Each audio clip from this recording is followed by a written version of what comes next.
Good Spirit, I've had it. Bring me back to the nomadic way of weaving through the damage. Mindful, stay mindful. Hey guys, I think you'll probably be seeing a bit more of this over the coming months because I am struggling with tachycardia. So walking too far is a bit tricky for me. I'm increasing every day, graded exercise therapy.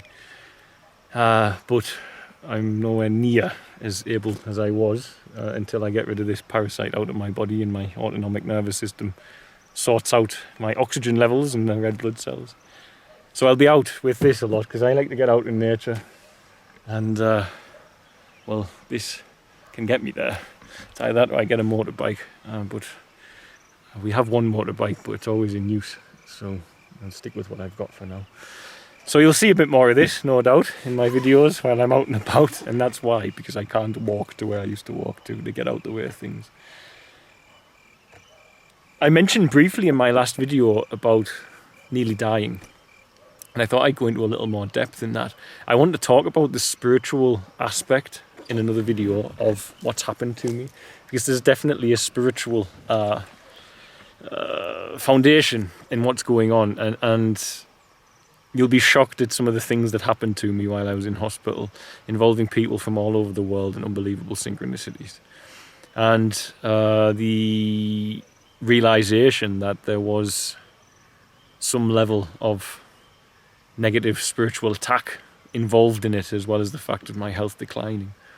And again, in the line of fire, this is what it's like. If you're on the front line, doesn't matter who you are, what your belief systems are. I know Muslims here, I know Hindus, Jain, Christian, and they all, no matter what faith or what practice they have, they all come under attack, because they are ultimately a force of light against the dark.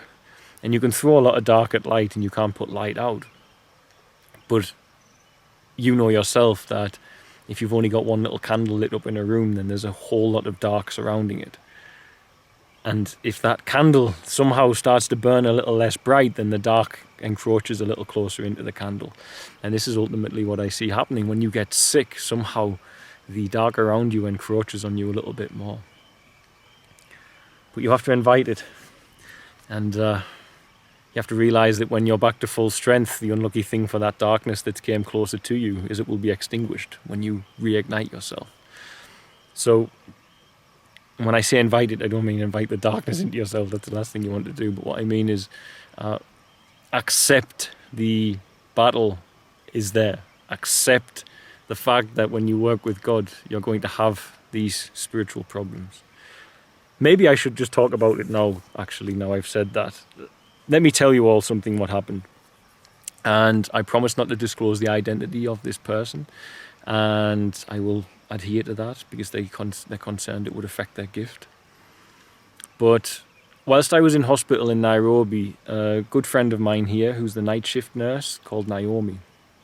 Her father's a preacher, and they are very connected spiritually people, shall we say. And not long ago she'd had a dream, and she shared this dream with me about myself and the interpretation that she had put on it, and with her father as well, who is quite involved in various different spiritual matters here, and a man of the church, a preacher, a pastor.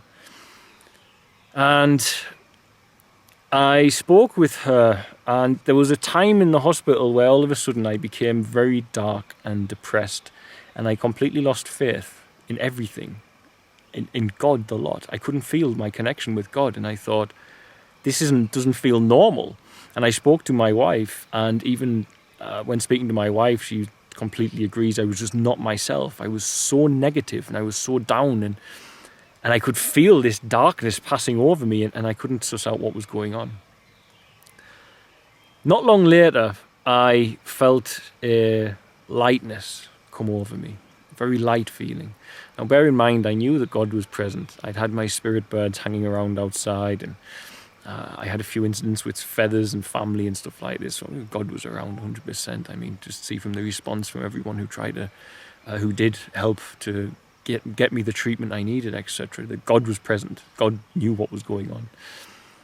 But I all of a sudden was laid in bed and this feeling started to lift, but not before I got a really deep, impending feeling of hopelessness, and then it passed. And I messaged my friend on WhatsApp, and I said, I feel as if the most amazing thing happened. I said, I feel as if there was lots of anger and darkness came over me, and now it's gone. And I said, it's almost as if God removed a demon from me. I said it in Swahili and used the wrong word. Actually, my Swahili was bad, but I say that because I might put a screenshot of the WhatsApp conversation so you can see what went on this night. So I felt this change in my mental attitude, and I suddenly became much more positive, and I was back to myself. I could feel God, and I was like, thank God, what happened there? Why was I so disconnected from you? And I told my friend about it, and then 15 minutes later, I got a WhatsApp message from a number I don't know, an English number. And this person, as I say, they have a gift. They have a gift. They have experiences here in Africa, but they have a gift. And I'm not, like I say, I'm not to disclose their identity, and I won't. But they asked me how I was feeling. And I didn't reply because I was not quite myself, and I was a bit exhausted, and I just nearly died the day before, and I was just not quite with it. But then 15 minutes after that, I got another message from them saying, look, I was doing energy work on you not long ago, and I focused on your heart, and I found that someone had done black magic. And I have this gift, and they explained that they had this gift from birth, that they have only been having conscious power of over the adult life, but they had it from birth. When they were young, they had this sort of stuff going on. And they work with God to extract these negative energies. And this person very clearly told me that they'd seen a witch doctor doing black magic on my heart. And the change in my mental outlook was unbelievable. From that day till the next day, I was way more positive, I was way more happy, and I was just way more in line with what I needed to be doing to get myself healthy. And the fact that I messaged my friend and said, I feel like something's been lifted from me. And then at that same time, a person I've never met in my life, who was clearly very powerful on the spiritual side of things, was doing an extraction on me without me knowing. And was working with God to do this because he'd been guided by God to do that. And I felt it leaving me. I felt it pass through my conscious energies, which made me disconnect from God and feel all of the pain of this energy, what it was leaving me. And then I was good. I was John again. I was fresh. And it was just so unbelievable. It was just so unbelievable. And I kept all the WhatsApp conversations, and I'll maybe put them in so you can understand what went on this night. But I felt the change, and I felt it be removed from me, whatever it was. Now, I'm not saying that's what made me sick. I still have a parasitic infection, etc. But the fact that I was so down and glum and cut off like I was not helping. It was not helping me. And this, whatever was removed, really lifted a burden and just gave me much less work to do. And I guess sometimes the enemy attacks when you're at your weakest. Why wouldn't you? Any good general at war would do the same. They spring surprise attacks on armies when they're sleeping, etc. So as they win, this is what happens. And when someone's weak, the best time to attack is when they're weak. So the spiritual side of it was quite intense, and the fact that I had these hawks following me around Nairobi was quite profound as well. I mean, you all know I have my spirit birds, and God uses these birds to communicate with me very often, very, very often. And actually, the night before I was taken to hospital sick, I was here, and I was thinking about the owls. I have 2 owls around here, and at the most unbelievably emotional times, they'll appear and sit in a tree next to me. And it just washes away my burdens. And it just is that reminder for my carnal mind that beyond this thinking chatter where you're miserable and you're struggling, there's God. There's that field of ever-present divine consciousness, and you're thinking too much to feel it at the moment. And when they come, it brings you into the moment, and you go, oh, and you enter that other realm of consciousness instead of the chatter of your carnal mind. And I said to them, I'm surprised I haven't seen them. And they said, funnily enough, it's been sitting on the roof of your house all night. And that never happens, never ever. And I'd been praying about it a little down here and saying, like, where are they? You know, like kind of almost asking for some comfort in a way, because I knew something was wrong with me. I was worrying. I knew I was something very wrong with my body. I could feel it. And then I find out that the owl's been sitting on the roof of my house for hours on end. So perhaps it was hearing me, just went to the wrong place. Who knows? Or maybe that was my comfort, because it did comfort me to know it had been there. It's almost like saying I'm watching over you even at your home. And the owls have never been there. I've only ever seen them here, so that was quite a thing. So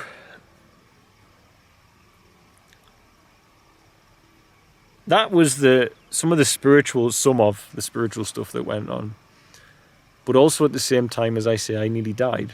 And first time it happened was in the hospital. I was on my own and I felt my body starting to let go a little bit. And as that happened, I felt the presence of people who I loved who were not with us on earth anymore. I felt their presence very strongly. And I got the genuine life flash before your eyes. I thought it was just a term, but it's a real thing that happened. I actually got that. I had that. And I did get the life flashing before my eyes, and it was quite an intense experience. And I felt them there, and they were very close. And then they came and gave me IV steroids. And this opened up my left ventricle, and my body started getting more oxygen to its organs.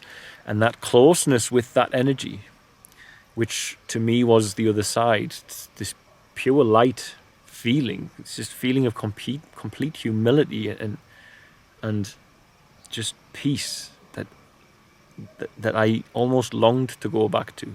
I told Fritzy, it's very hard for me not to want to go back to it. For all I know, that would mean dying. It's just how I felt, because it was so perfect. It was so peaceful. It was so much humility in the feeling. And I just can't explain it other than light, pure light. And I missed it afterwards, because I came back to a body that was sick and struggling in the pain. And I was almost thinking, well, maybe it would be better if I went there. But of course, as I've said, you can't hold your son from the other side. Your son, you can't watch your son grow up. He can't know you from the other side. So I'm not ready for that yet. I'm not ready to go. But I know it's there. Now, the next one, which was probably the worst one, was when I was in the aeroplane. And while I was in the aeroplane, the altitude got me, and my ventricle was nearly closed, and I wasn't pumping blood out, and my feet and legs stopped working. My hands froze up tight like that and stopped working. And then my head went numb. And there was an American nurse on board. And she said, I want you to chew this aspirin to thin your blood so that you don't have a heart attack. And because I'd been a bit funny about medications, because I've got that much stuff going in my body. And I said, okay, and it gave me nitrous as well. And while that was happening, whilst I laid looking out of this little aeroplane's window and the clouds passing by, I started to see these little tiny white lights spinning, sparkles. Habari mzee. Karibu. Karibu. No, don't worry, you're going to see them. Habari. Nzuri. Pole sana. Asante sana. Yeah, how are you doing now?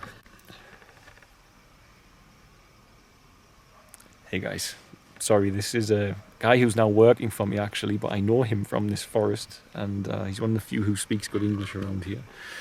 And he was just telling me that there's families here that we help, and they'd all been crying because they thought I'd died. They'd heard wrong news, and they were fearful that they wouldn't get the help for their children anymore. It's quite a touching thing to hear.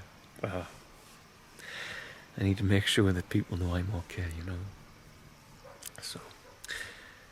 So I was saying, I was laid in the aeroplane, and the clouds were coming past the window this side, and I started to see these little white lights spinning, thousands of them, thousands swirling, spinning everywhere. And then again I felt the presence of loved ones past. I felt them there with me. And I thought this was it. I couldn't feel my head, I couldn't move my legs, I couldn't move my hands, and I thought, this is it. This time. And my body bounced back. And again, when I saw Fritzi the next day, I told her, I said, that place, wherever it is, whatever you want to call it, that feeling is very, very appealing. I almost wished to go back there, to be in an unhealthy body, after feeling that level of lightness and purity. But the saving grace for me is that that's where we are from, and that's where we will return to. And I don't know what the white lights were. I presume they were angels, photons, whatever, making themselves visible to me, or maybe it was the fact I was so altered in my consciousness, I was seeing things that are always there, but I can't see normally. So I nearly died those times, and I genuinely felt an unbelievable love and light when I did. It was a very powerful and profound experience for me, and it renewed the way I'm seeing the world in a big way. It's quite strange. I didn't think that would have that effect on me. I thought I was quite a grateful person, but my gratitude has new depths, shall we say, just to be alive. Sometimes you forget to be grateful to be alive. As I said in my other video earlier, people say life's hard, but compared to what? Compared to what? You know. So yeah, that aside, the support I've had from Tanzania is unbelievable. Some of the Maasai warriors stayed up and for nights without sleep so as they could pray. All my staff were praying. Was told every time that anyone got a break, they were praying. I've got people here crying, I've just been told, because they heard the wrong news and they were mourning the fact that I died when I hadn't. And then I've got all of you guys praying, and I know, very overwhelming, you know, to be so loved in this world. Especially when I remember a time where I didn't feel loved. You know, 14 years ago, 15 years ago, I was with the opposite feeling of what I feel now, the opposite end of the spectrum. So I felt so lonely and unloved that I tried to kill myself to try and go to that light that I nearly went to. But this time I'm so loved here, and I still nearly went to it. But I'm not ready to go there. And I don't think God quite wants me there yet. So let's see how we get on moving forward with my treatment, and continue it, I hope, prayers of healing. And I said on my Facebook, if anyone wants to pray for me, you visualize me running. You visualize me running and playing with these kids like I used to. That's what I want. I don't want you to focus on my sickness. I want you to focus on seeing me well, because you have power. Your thoughts have power, have energy. So use it wisely. Don't hinder me with them. If you're going to pray, see me standing on top of Kilimanjaro or running past you. It's the best prayer you can give me, because this sets a certain connection with the energy we have with one another in this world, and a positive connection of health as well, rather than one of sickness, which is, believe me, I focus on my sickness enough for myself. I don't need anyone else to focus on it as well. So, a little bit of the spiritual journey. I'll fill you in with more as time passes, but I'm feeling a little bit short of breath from that video. So I'm going to get off. I love you all, and I've again let the sun set, so a bit of off-roading in the dark. I'll be a pro. Actually, I recorded a video before I got sick about the problem with spiritual teachers on YouTube, and how a lot of those don't present ourselves as normal people. So I'll try and find it and re-upload it, because it started with me off-roading, and you'll see anyway. Just thought about it. I love you all. My head is still scattered. Let's hope that I get level-headed so I can start doing coherent musings for you all, because I'm sure at the moment that my elevated heart rate is all a bit, making me a little bit all over the place, like it is in my daily life. So apologies for that. I love you all. Bye.